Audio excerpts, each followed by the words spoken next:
चयनित हैं भाई, जयप्रकाश जी के गांव जा रहे हैं तो अपना कुछ करें, लेकिन विश्वविद्यालय के विषय में कोई थोड़ी सोचता है। हम कहेंगे कि सरकार या सरकार की मशीनरी जो है उसके पास कोई विजन नहीं है कि जनता जो है वोट देने के वक्त जात देखती है, धर्म देखती है, अगला पिछला देखती है। सीओ वीडियो भी वही है कि जो एमएलए एमपी जो कहते हैं वही होता है। पैसे पर भी जनता वोट देती है, दारू पर वोट देती है। नमस्कार, आप DND न्यूज़ देख रहे हैं। अभी मेरी मौजूदगी एकमा के राहुल नगर में है, जहां एकमा के वरिष्ठ नेता आम आदमी पार्टी के हमारे साथ भूपेंद्र जी हैं। जेपी यूनिवर्सिटी के सेवानिवृत्त लाइब्रेरियन भी रह चुके हैं। पूर्व मंत्री स्वर्गीय राम बहादुर सिंह जी के ग्रामीण विकास मंत्री के बहनोई भी हैं। सर, आज हम लोग जब फील्ड में घूम रहे हैं नगर पंचायत चुनाव को लेकर, आप क्षेत्र से जुड़े हैं, एक आम आदमी पार्टी के अभी भी वरिष्ठ नेता हैं एकमा विधानसभा से, तो क्या कहिएगा, कैसे एकमा का विकास हो रहा है और क्या यहाँ की समस्या है? देखिए, एकमा में विगत 10 वर्षों से नगर पंचायत की स्थापना हुई है और 10 वर्षों में नगर पंचायत में कोई काम नहीं हुई हमारे देखने से, क्योंकि यहाँ न नाली की कोई घरों के जो पानी निकासी है वो नहीं है और लैट्रिन के पानी की निकासी कहीं नहीं है। हर जगह माने रोड पर, सड़क पर पानी का जमाव है। हम कहेंगे कि सरकार या सरकार की मशीनरी जो है उसके पास कोई विजन नहीं है। किसी भी देश, गांव या नगर पंचायत के विकास के लिए उसके अध्यक्ष के पास, उसके कार्यपालक पदाधिकारी के पास अपना एक विजन होना चाहिए कि किस तरह से कौन काम जरूरी है उसको करें। तो मेरे समझ से आज तक नगर पंचायत में कोई काम नहीं हुआ है। सरकारी व्यवस्था, ये सरकारी व्यवस्था चाहे छोटे स्तर के अधिकारी हों या बड़े स्तर के अधिकारी हों, कमाऊ व्यवस्था है। ठेका भी जो मिलता है उसमें कमीशन इतना ज़्यादा है कि जिस कार्य के लिए पैसा सैंक्शन हुआ है वो कार्य गौण हो जाता है, कमीशन 60% पहुंच जाता है और 30% 40% में कार्य होता है। तो काम कैसा होगा, इसी से आपके काम की गुणवत्ता की पता चल जाएगी। और ये पदाधिकारी जो हैं जनता की सेवा के लिए नहीं है, बल्कि अपने और अपने परिवार की सेवा के लिए बने। पैसा कमाना ही उनका एकमात्र उद्देश्य है।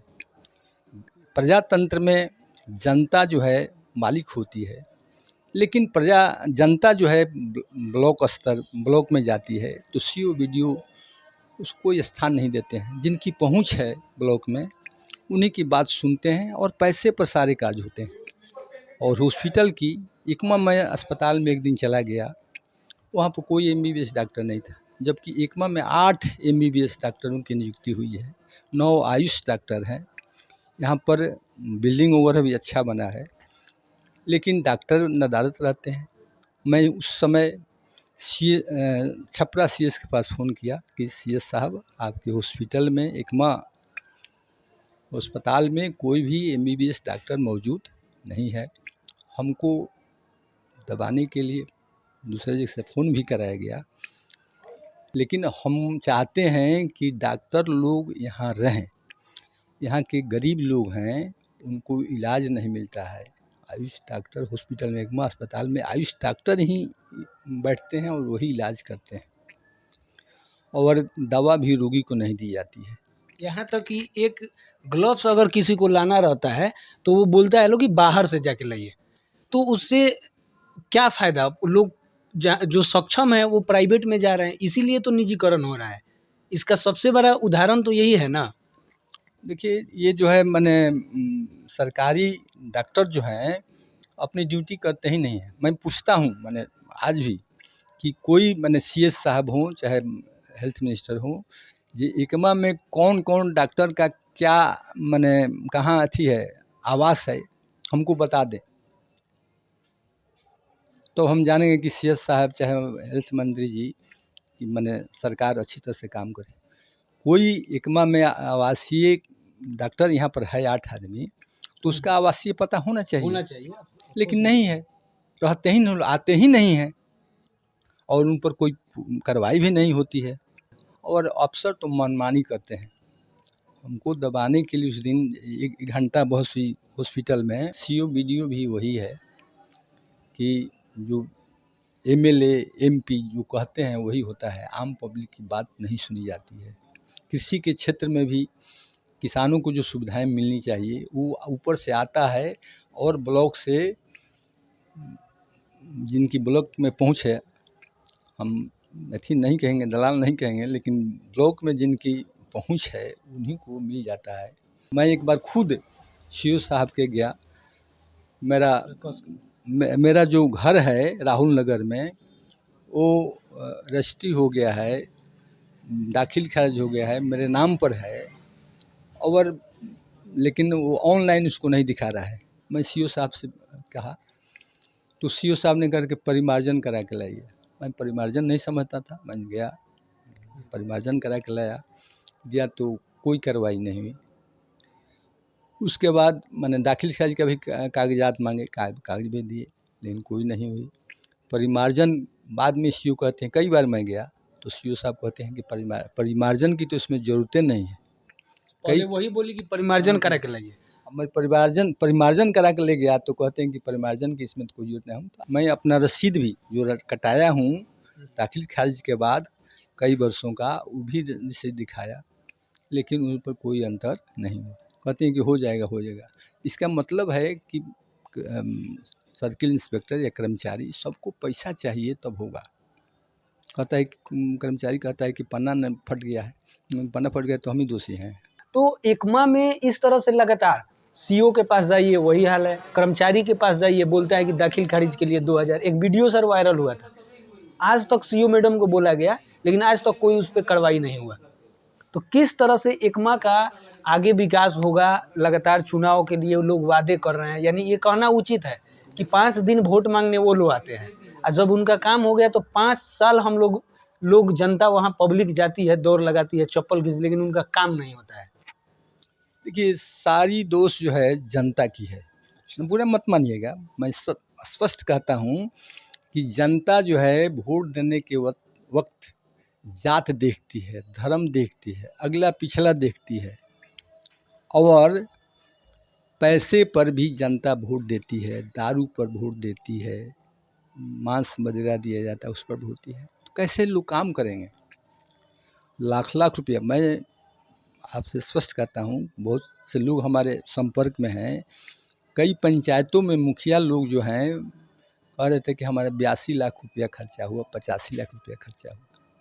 तो बताइए, पहले जो थे माने क्रिमिनल प्रवृत्ति के लोग राजनीति में आते थे और वही आगे बढ़े थे।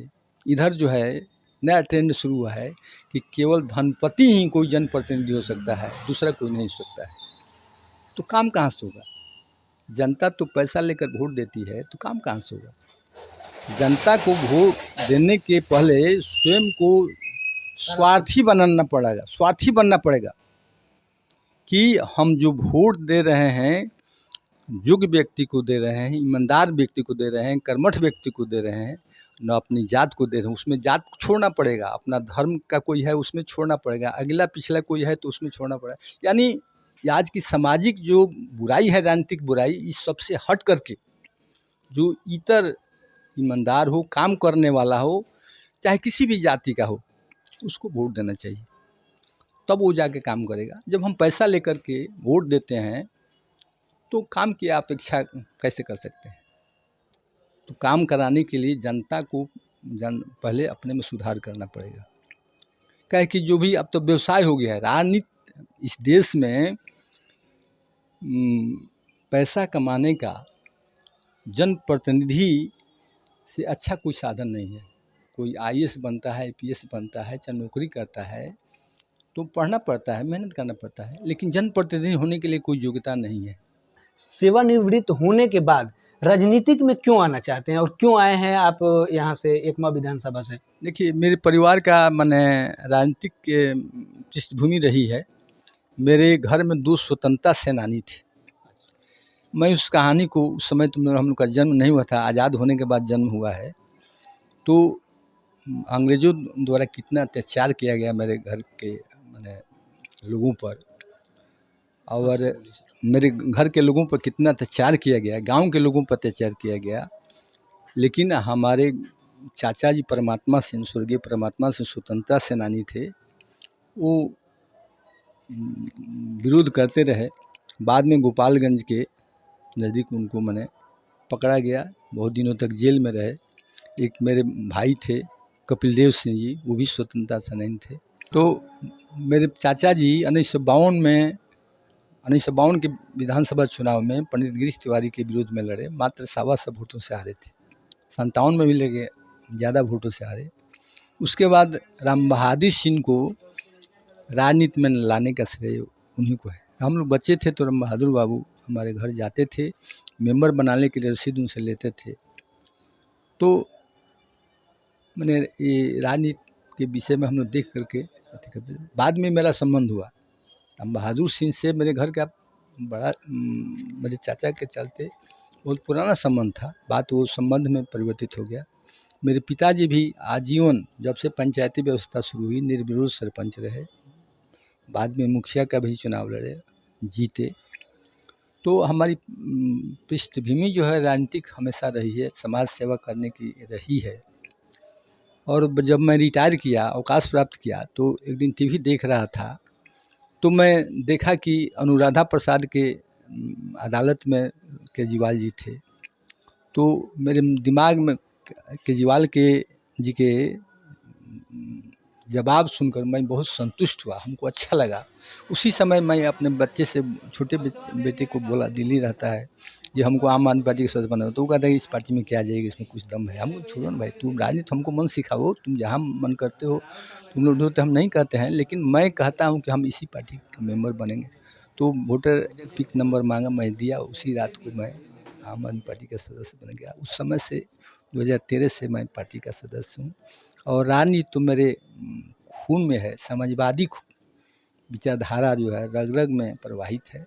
और हमारे पूर्वज लोग जो थे समाजवादी विचारधारा, सोशलिस्ट पार्टी से लड़े थे मेरे चाचा जी। हाँ, मेरे राम बहादुर बाबू भी साले हुए, वो भी मैंने सोशलिस्ट पार्टी में ही थे, सोशलिस्ट पार्टी से ही लड़े और एमएलए एमपी मंत्री हुए। तो राजनीति तो मैं सीखा हूँ, उनके 10 चुनावों का मैंने संचालन स्वयं किया है, और इससे मुझे राजनीति का भी अनुभव है, क्या अच्छाई है क्या बुराई है सब देखा था। और उस समय के राजनीतिज्ञ जो थे कितने माने सुलझे हुए थे। वो गृह मंत्री हैं, उनके विषय में मैं कुछ नहीं बोल सकता हूँ ज़्यादा।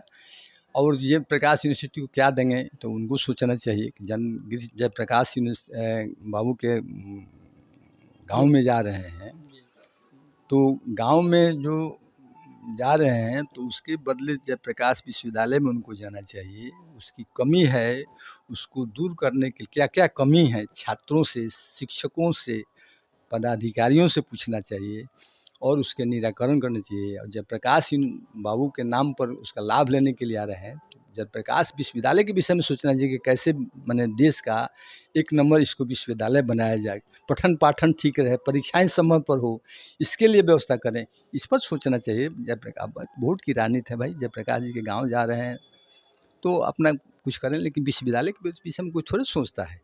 साइंस समय पर हो, इसके लिए व्यवस्था करें, इस पर सोचना चाहिए। जयप्रकाश वोट की राजनीति है भाई, जयप्रकाश जी के गांव जा रहे हैं तो अपना कुछ करें, लेकिन विश्वविद्यालय के विषय में कोई थोड़े सोचता है। को पहले अपने में सुधार करना पड़ेगा, क्या कि जो भी अब तो व्यवसाय हो गया है राजनीति इस देश में। पैसा कमाने का जनप्रतिनिधि से अच्छा कोई साधन नहीं है। कोई आईएएस बनता है, आईपीएस बनता है, चाहे नौकरी करता है तो पढ़ना पड़ता है, मेहनत करना पड़ता है, लेकिन जनप्रतिनिधि होने के लिए कोई योग्यता नहीं है। सेवानिवृत्त होने के बाद राजनीतिक में क्यों आना चाहते हैं और क्यों आए हैं आप यहाँ से एकमा विधानसभा से? देखिए, मेरे परिवार का माने राजनीतिक पृष्ठभूमि रही है। मेरे घर में 2 स्वतंत्रता सेनानी थे। मैं उस कहानी को, उस समय तो हम लोग का जन्म नहीं हुआ था, आज़ाद होने के बाद जन्म हुआ है। तो अंग्रेज़ों द्वारा कितना अत्याचार किया गया मेरे घर के माने लोगों पर, और मेरे घर के लोगों पर कितना अत्याचार किया गया, गांव के लोगों पर अत्याचार किया गया। लेकिन हमारे चाचा जी परमात्मा सिंह, स्वर्गीय परमात्मा सिंह स्वतंत्रता सेनानी थे, वो विरोध करते रहे। बाद में गोपालगंज के नज़दीक उनको मैंने पकड़ा गया, बहुत दिनों तक जेल में रहे। एक मेरे भाई थे कपिल देव सिंह जी, वो भी स्वतंत्रता सेनानी थे। तो मेरे चाचा जी 1952 के विधानसभा चुनाव में पंडित गिरीश तिवारी के विरोध में लड़े, मात्र 125 वोटों से हारे थे। 57 में भी लगे, ज़्यादा वोटों से हारे। उसके बाद राम बहादुर सिंह को राजनीति में लाने का श्रेय उन्हीं को है। हम लोग बच्चे थे तो राम बहादुर बाबू हमारे घर जाते थे, मेंबर बनाने के लिए रसीद उनसे लेते थे। तो मैंने ये राजनीति के विषय में हम लोग देख करके करते थे। बाद में मेरा संबंध हुआ राम बहादुर सिंह से, मेरे घर का बड़ा मेरे चाचा के चलते बहुत पुराना संबंध था। बात वो संबंध में परिवर्तित हो गया। मेरे पिताजी भी आजीवन, जब से पंचायती व्यवस्था शुरू हुई, निर्विरोध सरपंच रहे। बाद में मुखिया का भी चुनाव लड़े, जीते। तो हमारी पृष्ठभूमि जो है राजनीतिक हमेशा रही है, समाज सेवा करने की रही है। और जब मैं रिटायर किया, अवकाश प्राप्त किया, तो एक दिन टीवी देख रहा था, तो मैं देखा कि अनुराधा प्रसाद के अदालत में केजरीवाल जी थे। तो मेरे दिमाग में केजरीवाल के जी के जवाब सुनकर मैं बहुत संतुष्ट हुआ, हमको अच्छा लगा। उसी समय मैं अपने बच्चे से, छोटे बेटे को बोला, दिल्ली रहता है, जो हमको आम आदमी पार्टी के सदस्य बना। तो वो कहता है इस पार्टी में क्या जाएगी, इसमें कुछ दम है। हमको छोड़ो ना भाई, तुम राजनीति हमको मन सिखाओ, तुम जहाँ मन करते हो तुम लोग ढूंढते, हम नहीं कहते हैं, लेकिन मैं कहता हूँ कि हम इसी पार्टी का मेंबर बनेंगे। तो वोटर पिक नंबर मांगा, मैं दिया। उसी रात को मैं आम आदमी पार्टी का सदस्य बन गया। उस समय से 2013 से मैं पार्टी का सदस्य हूँ। और राजनीति तो मेरे खून में है, समाजवादी विचारधारा जो है रग रग में प्रवाहित है। और हमारे पूर्वज लोग जो थे समाजवादी विचारधारा, सोशलिस्ट पार्टी से लड़े थे मेरे चाचा जी। हाँ, मेरे राम बहादुर बाबू भी साले हुए, वो भी मैंने सोशलिस्ट पार्टी में ही थे, सोशलिस्ट पार्टी से ही लड़े और MLA MP मंत्री हुए। तो राजनीति तो मैं सीखा हूँ, उनके 10 चुनावों का मैंने संचालन स्वयं किया है, और इससे मुझे राजनीति का भी अनुभव है, क्या अच्छाई है क्या बुराई है सब देखा था। और उस समय के राजनीतिज्ञ जो थे कितने माने सुलझे हुए थे, वो गृह मंत्री हैं, उनके विषय में मैं कुछ नहीं बोल सकता हूँ ज़्यादा।